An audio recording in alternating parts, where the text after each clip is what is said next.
السلام علیکم ورحمۃ اللہ وبرکاتہ۔ الحمد للہ رب العالمین والعاقبۃ للمتقین والصلاة والسلام علی رسولہ الکریم، اما بعد فاعوذ باللہ من الشیطان الرجیم، بسم اللہ الرحمن الرحیم۔ قال اللہ تبارک وتعالی فی القرآن المجید: شہر رمضان الذی انزل فیہ القرآن هدى للناس وبينات من الهدى والفرقان۔ وقال النبي صلى الله عليه وسلم: من قرأ حرفا من كتاب الله فله به حسنة والحسنة بعشر أمثالها لا أقول ألف لام ميم حرف ولكن ألف حرف ولام حرف وميم حرف۔ رواه الترمذی۔ محترم سامعین حضرات اور عزیز ساتھیو، آج کے اس پروگرام میں جس موضوع کے تحت چند باتیں آپ لوگوں کے سامنے بیان کرنا چاہتا ہوں وہ ہے فضائل قرآن مجید۔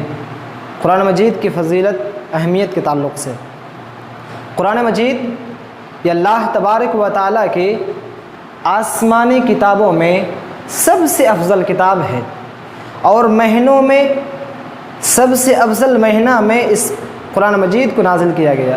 اللہ تبارک و تعالیٰ نے سورۃ البقرہ آیت نمبر 185 کے اندر فرمایا: شہر رمضان الذی انزل فیہ القرآن ھدی للناس وبینات من الھدی والفرقان۔ کو رمضان کا مہینہ تھا جس میں قرآن مجید کو نازل کیا گیا، اور اسی قرآن کے درمیان حق و باطل کے درمیان فرق کرنے کی نشانیاں بھی موجود ہیں۔ قرآن مجید اللہ تبارک و تعالیٰ کی سب سے افضل کتاب ہے، اس لیے اللہ تبارک و تعالیٰ نے اس کتاب کے تعلق سے بار بار چیلنج کیا کہ اگر تمام فصحاء و بلغاء مل کر بھی اکٹھے ہو جائیں اور اکٹھے مل کر بھی جیسا قرآن لانا چاہے تو نہیں لا سکتے۔ اللہ تبارک و تعالیٰ نے اس کی عاجزی و انکساری اس آیت کریمہ میں پیش کر دی۔ اللہ تبارک و تعالیٰ نے سورۃ الاسراء آیت نمبر 88 کے اندر فرمایا: قل لئن اجتمعت الانس والجن على ان يأتوا بمثل هذا القرآن لا يأتون بمثله ولو كان بعضهم لبعض ظهيرا۔ اللہ تبارک و تعالیٰ نے فرمایا: اے نبی کریم صلی اللہ علیہ وسلم، آپ دنیا والوں میں اعلان کر دیجئے، آپ دنیا والوں کو بتا دیجئے کہ قل لئن اجتمعت الانس والجن، اگر انس و جن بھی مل جائیں اور انس و جن بھی مل کر بھی اس جیسا قرآن لانا چاہیں نہیں لا سکتے۔ پھر اللہ تبارک و تعالیٰ نے اس کی عاجزی سے بیان فرما دی۔ آگے والے دیکھ لیجئے، اللہ تبارک و تعالیٰ نے فرمایا: لا یأتون بمثلہ ولو کان بعضهم لبعض ظہیرا۔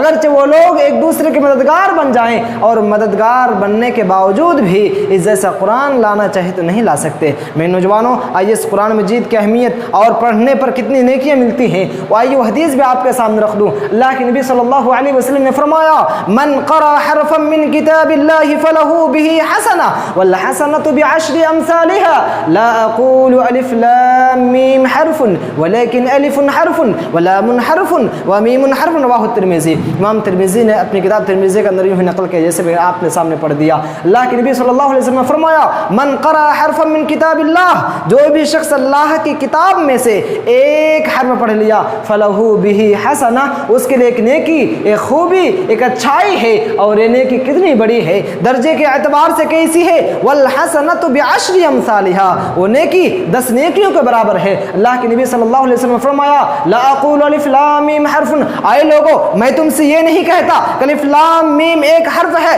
بلکہ ولیکن الف حرف ولام حرف ومیم حرف، بلکہ الف ایک حرف ہے، لام دوسرا حرف ہے، میم اور ایک تیسرا حرف ہے، بلکہ الف کی 10، لام کی 10، میم کی 10۔ میرے نوجوانوں، اتنی نیکی ہمیں کون سی کتاب بتا رہی ہے؟ میرے نوجوانوں، قرآن کی فضیلت اہمیت میں آپ کو بتا دوں کہ اللہ کے نبی صلی اللہ علیہ وسلم نے فرمایا کل قیامت کے دن قرآن بھی شافع بن کر آئے گا، سفارش کرتے ہوئے آئے گا، شفاعت کرے گا قرآن اپنے پڑھنے والوں کے لیے۔ اللہ کے نبی صلی اللہ علیہ وسلم نے فرمایا: عن ابی ہریرہ رضی اللہ تعالی عنہ قال قال النبی صلی اللہ علیہ وسلم: اقرأوا القرآن فإنه يأتي يوم القیامة شفیعا لأصحابہ۔ رواہ مسلم۔ اللہ کے نبی نے فرمایا: اے لوگو قرآن کو زیادہ سے زیادہ پڑھا کرو، اس لیے کل قیامت کے دن اپنے پڑھنے والے کے لیے سفارش کرے گا۔ قرآن بھی کہے گا کہ اللہ تبارک و تعالیٰ تیرا بندہ قرآن راتوں کو جاگ جاگ کر قرآن کی تلاوت کیا کرتا تھا، اللہ تو ان کے گناہوں کو بخش دے، اللہ تو انہیں جنت میں داخل فرما دے۔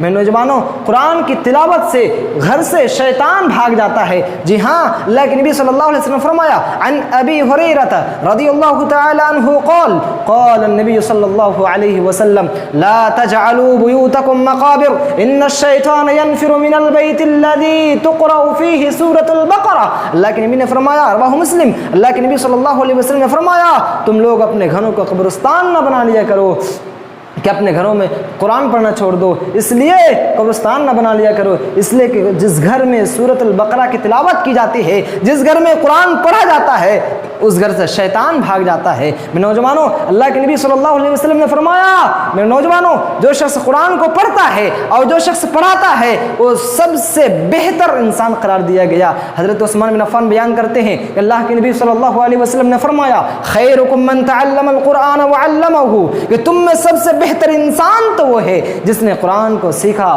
اور دوسروں کو سکھلا دیا۔ اور دوسری روایت میں یوں ہے، اللہ کے نبی صلی اللہ علیہ وسلم نے فرمایا، ان افضلکم من تعلم القرآن وعلمہ، تم میں افضل انسان تو وہ ہے جس نے قرآن کو سیکھا اور دوسروں کو سکھلا دیا۔ میں نوجوانوں، میرے واقعہ آپ کے سامنے رکھ دوں کہ قرآن بھی پڑھ کر اگر قرآن پڑھ کر اگر کوئی بیمار ہے اس پر اگر دم کر دیا جائے تو اس کی وجہ سے وہ شفا یاب ہو جاتے ہیں۔ میرے نوجوانوں، عرب کے قبائل میں سے صحابہ کرام میں سے کچھ لوگ عرب کے قبائل میں سے قبیلہ کے یہاں گئے، لیکن ان لوگوں نے صحابہ کرام کی مہمان نوازی نہیں کی۔ پھر یوں ہوا کہ ان کے سردار کو کسی بچھو نے ڈنک مار دیا اور وہ بہت زیادہ پریشان ہو گئے۔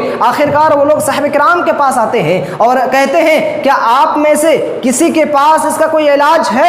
صحابہ کرام میں سے ایک شخص نے کہا، ہاں میں دم کر سکتا ہوں، لیکن بات تو وہ ہے کہ تم لوگ تو ایسی قوم ہو کہ ہماری مہمان نوازی ہی نہیں کی، اس لیے ہم اس وقت تک دم نہ کریں جب تک کہ آپ ہم لوگوں کو اس وقت تک معاوضہ نہ دے دو۔ چنانچہ ان لوگوں نے کہا کہ ہم آپ کو کچھ بکریاں بطور معاوضہ دے دیں گے۔ چنانچہ اس صحابی گئے اور اس پر سورہ فاتحہ کو پڑھا اور جس جگہ بچھو نے ڈنک مارا تھا اس جگہ ہلکا سا تھوک لگا دیا اور اس سے بالکل شفا یاب ہو گئے اور صحیح اور تندرست ہو گئے۔ اور ان لوگوں نے جو بکریاں دینے کا وعدہ کیے تھے وہ بکریاں دے دی اور صحابہ کرام آپس میں کہنے لگے ان بکریوں کو تقسیم کر لے، لیکن جس صحابی نے دم کیا تھا اس نے کہا کہ نہیں، جب تک ہم اللہ کے نبی صلی اللہ علیہ وسلم کی خدمت میں حاضر نہیں ہوتے اس وقت تک ان بکریوں کو تقسیم نہ کریں۔ چنانچہ وہ لوگ صحابہ کرام اللہ کے نبی صلی اللہ علیہ وسلم کے پاس آ جاتے ہیں اور اللہ کے نبی صلی اللہ علیہ وسلم کو پورا واقعہ بتلاتے ہیں۔ پھر اللہ کے نبی نے فرمایا، قد اصبتم اقسموا واضربوا لی معکم سہما، تحقیق کہ تم لوگوں نے ٹھیک کیا ہے، تم لوگوں نے ٹھیک کیا ہے، ان بکریوں کو آپس میں تقسیم کر لو اور میرا حصہ بھی نکال دو۔ میں نوجوانوں، ایسا کیوں نہ ہو جبکہ قرآن مجید میں سورۃ الفاتحہ کو سب سے عظیم سورت کے بارے میں بتلایا گیا۔ میں نوجوانوں، حضرت ابو سعید المعلی بیان کرتے ہیں کہ میں مسجد میں نماز پڑھ رہا تھا، اتنی دیر میں اللہ کے نبی صلی اللہ علیہ وسلم کا گزر میرے پاس سے ہو جاتا ہے۔ اللہ کے نبی صلی اللہ علیہ وسلم نے مجھے بلایا لیکن میں آپ کی خدمت میں حاضر نہ ہوا یہاں تک کہ میں نے نماز مکمل کر لی، اور جب میں نے نماز مکمل کی تو میں اللہ کے نبی صلی اللہ علیہ وسلم کی خدمت میں حاضر ہوا۔ اللہ کے نبی صلی اللہ علیہ وسلم فرمانے لگے، ما منعک ان تأتی، تمہیں کس بات نے، کس چیز نے روکا کہ تم میرے پاس نہیں آئے؟ میں نے کہا کہ اللہ کے نبی، صحابی کہتے ہیں کہ میں نے کہا اللہ کے نبی میں نماز پڑھ رہا تھا، جب میں نے نماز مکمل کر لی آپ کی خدمت میں حاضر ہو گیا۔ اللہ کے نبی صلی اللہ علیہ وسلم فرمانے لگے، الم یقل اللہ یا ایھا الذین آمنوا استجیبوا للہ والرسول، آئے لوگو اللہ اور اس کے رسول کا حکم مانو جبکہ رسول تمہیں ایسی چیز کی طرف بلائے جو تمہارے لیے زندگی بخش ہو۔ پھر اللہ کے نبی صلی اللہ علیہ وسلم فرمانے لگے، اے صحابی کیا میں تمہیں الا اعلمک اعظم سورۃ فی القرآن قبل ان تخرج من المسجد، کیا میں تمہیں مسجد سے نکلنے سے پہلے قرآن مجید کی سب سے عظیم سورت کے بارے میں نہ بتلا دوں؟ صحابی کہنے لگے، جب میں مسجد سے نکلنے لگا میں نے کہا اللہ کے نبی آپ نے تو کہا تھا کہ مسجد سے نکلنے سے پہلے قرآن مجید کی سب سے عظیم سورت کے بارے میں بتلاؤں گا۔ اللہ کے نبی نے کہا، اللہ کے نبی فرمانے لگے، الحمدللہ رب العالمین ہی السبع المثانی والقرآن العظیم الذی اوتیتہ، کہ سورۃ الفاتحہ ہے اور یہ وہی سورت ہے جس کی 7 آیت بار بار دہرائی جاتی رہتی ہے۔ میں نوجوانوں، یہی نہیں بلکہ قرآن مجید کو جو شخص پڑھ کے پڑھتا ہے، قرأت سے پڑھتا ہے، تجوید سے پڑھتا ہے، قرآن مجید پڑھنے میں ماہر ہے، کل قیامت کے دن وہ معزز فرشتوں کے ساتھ ہوگا۔ آئیے وہ حدیث بھی آپ کے سامنے رکھ دو۔ اللہ کے نبی صلی اللہ علیہ وسلم نے ارشاد فرمایا،